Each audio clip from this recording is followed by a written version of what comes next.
नमस्कार, आज की बड़ी खबरों में आपका स्वागत है। मैं हूं आपके साथ विभा। आज के बुलेटिन में बात करेंगे प्रधानमंत्री के चुनावी रैली की, बताएंगे आपको महाकुंभ में कब शुरू होगा तीसरा अमृत स्नान, दिखाएंगे आपको वक्फ संशोधन बिल पर लोकसभा में कब पेश की जाएगी रिपोर्ट, और बुलेटिन के आखिरी में देखेंगे आरटीओ निरीक्षक के साथ भी सड़क पर कैसे हुई मारपीट। लेकिन दिन भर की तमाम खबरों से पहले एक नजर डालेंगे सुर्खियों पर।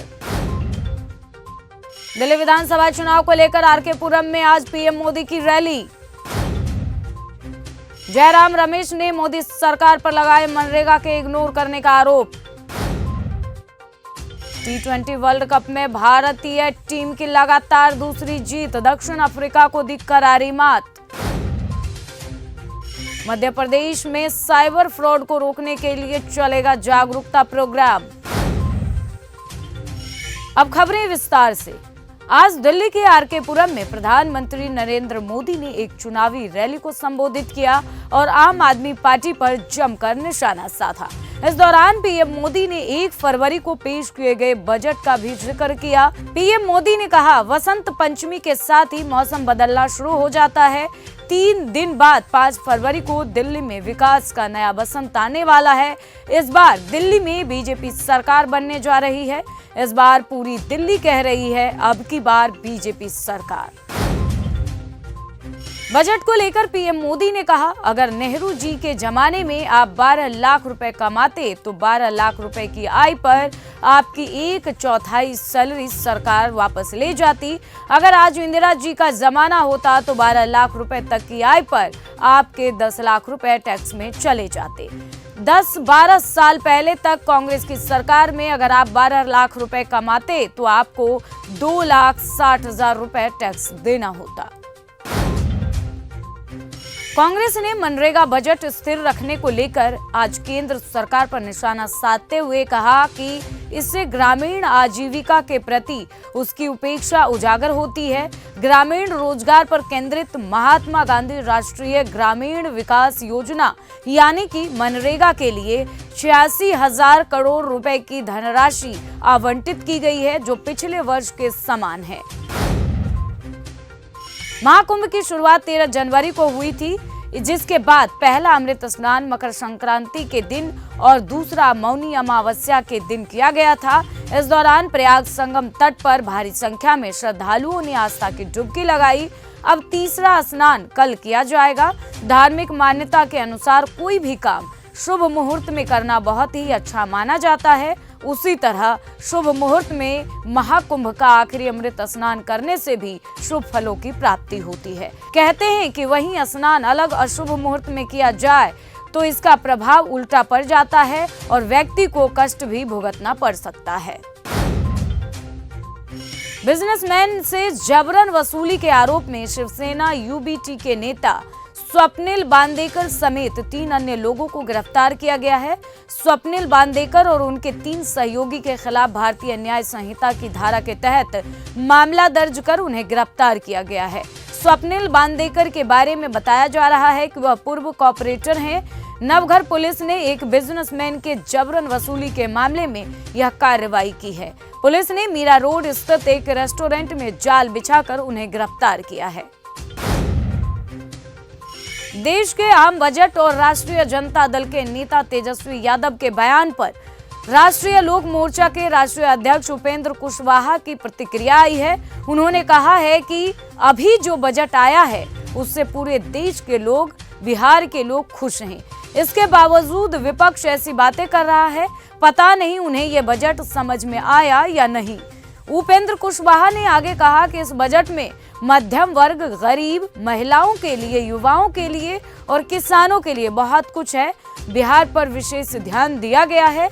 हम सब प्रधानमंत्री नरेंद्र मोदी को धन्यवाद देते हैं, लेकिन अब विपक्ष की मर्जी है, उनको समझ में नहीं आता है तो उनको क्या कहा जाए।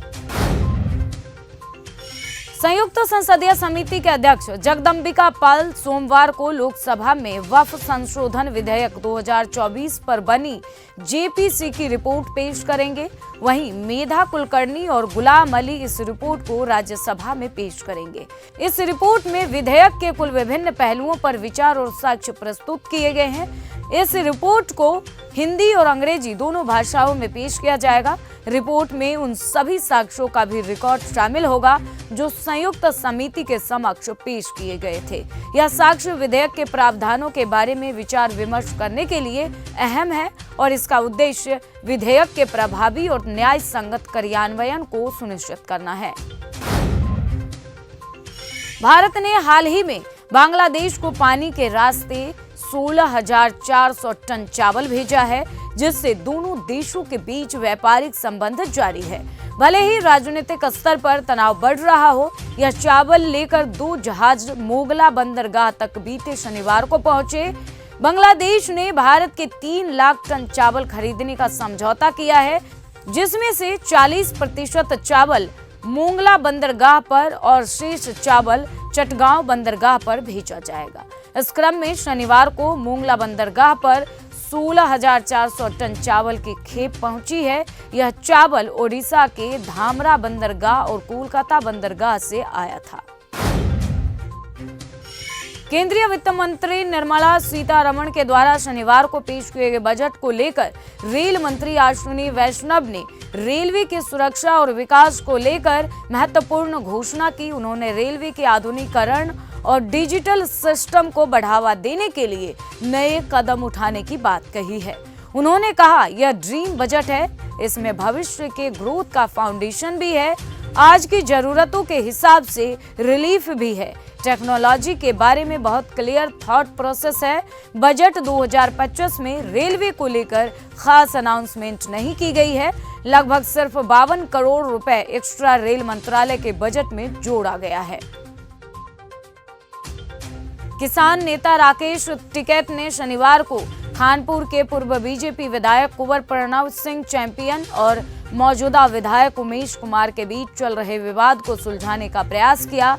भारतीय किसान यूनियन के नेता ने डैम कोठी स्थित राज्य अतिथि गृह में चैंपियन की पत्नी कुंवर रानी देवयानी सिंह और लक्सर के पूर्व भाजपा विधायक संजय गुप्ता से मुलाकात की। टिकैत ने उनसे आग्रह किया कि वे इस झगड़े को जाति आधारित संघर्ष का रूप न दें, क्योंकि यह समाज के लिए हानिकारक होगा। चैंपियन जहां गुर्जर समुदाय से, वहीं कुमार ब्राह्मण से हैं।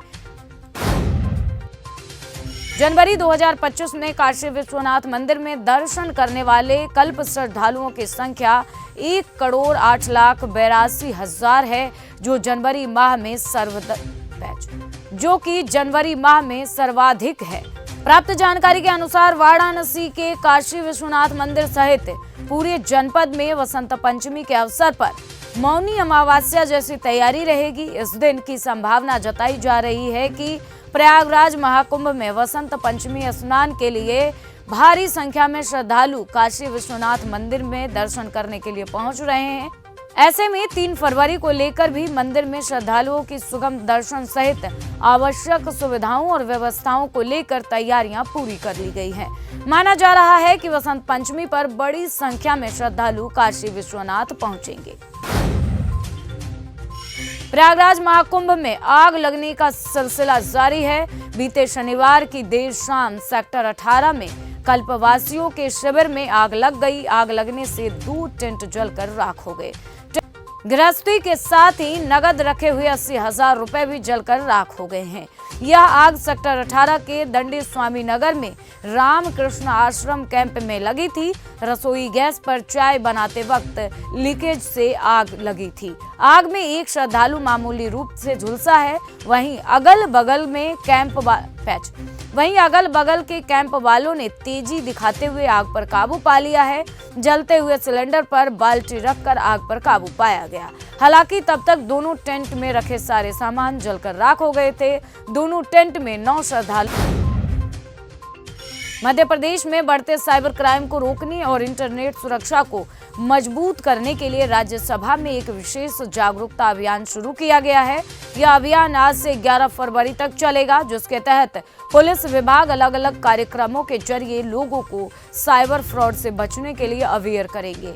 इस अभियान के तहत सभी जिलों में स्कूल और कॉलेजों के छात्रों को साइबर सुरक्षा से अवगत कराया जाएगा। पुलिस द्वारा खास तौर पर सेफ क्लिक और दूसरे उपायों पर ट्रेनिंग सेशन रखे जाएंगे, ताकि युवा ऑनलाइन धोखाधड़ी का शिकार न बने। गुजरात के नासिक सूरत हाईवे पर सपूतड़ा घाट पर एक निजी लग्जरी बस भयानक हादसे का शिकार हो गई है। इस हादसे में 7 लोगों की मौके पर ही मौत हो गई है, जबकि 15 लोगों की हालत बेहद गंभीर है। घायलों को नजदीकी अस्पताल में भर्ती कराया गया है। बताया जा रहा है कि हादसा सुबह 5:30 बजे हुआ था। राजस्थान की राजधानी जयपुर में एक आरटीओ इंस्पेक्टर के साथ कुछ लोगों के साथ सड़क पर मारपीट का वीडियो वायरल हो रहा है। जानकारी के अनुसार क्षेत्रीय परिवहन अधिकारी कार्यालय जयपुर में मोटर वाहन निरीक्षक विजेंद्र कुमार जहांगीर अपने फ्लाइंग स्क्वाड के साथ अड़ा पुलिया के पास ड्यूटी पर थे। इसी दौरान एक कार कैरियर ट्रक ने डिवाइडर लेन के पास एक अन्य ट्रक को टक्कर मार दी। उसके बाद विवाद होने पर स्थिति मारपीट तक पहुंच गई। दरअसल जयपुर के आड़ा पुलिया डिवाइडर लेन के पास कार कैरियर ट्रक द्वारा एक अन्य ट्रक को टक्कर मारने की घटना में ट्रक चालक सुरजीत सिंह घायल हो गया है। फिलहाल इस बुलेटिन में बस इतना ही। देश और दुनिया की तमाम खबरों को देखने के लिए आप बने रहिए हमारे साथ। नमस्कार।